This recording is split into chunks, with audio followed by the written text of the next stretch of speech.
মসজিদের দ্বিতীয় তলায়। সেখানে মেঝেতে শুরু হয় গণনা। প্রতি ৩ মাস পর পর এমন দৃশ্য দেখা যায় কিশোরগঞ্জের ঐতিহাসিক পাগলা মসজিদে।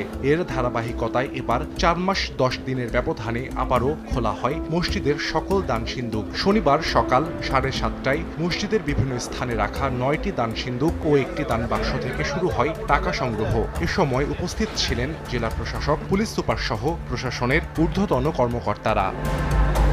দান বাক্স থেকে পাওয়া টাকা ভর্তি করা হয় ২৩টি বস্তায়। মসজিদের দোতলায় টাকা গণনায় অংশ নেয় নুরানি কুরআন হাফিজিয়া মাদ্রাসার ১১২ জন শিক্ষার্থী। গণনায় আরও অংশ নেয় রূপালী ব্যাংকের ৫০ জন কর্মকর্তা কর্মচারী সহ ২ শতাধিক মানুষ। দিনভর চলে গণনা। ২০২৩ সালের ৯ ডিসেম্বর সবশেষ মসজিদের সকল দান সিন্দুক থেকে পাওয়া গিয়েছিল ৬,৩২,৫১,০০০ টাকা। এবার ছাড়িয়ে যায় আগের সব দানের রেকর্ড।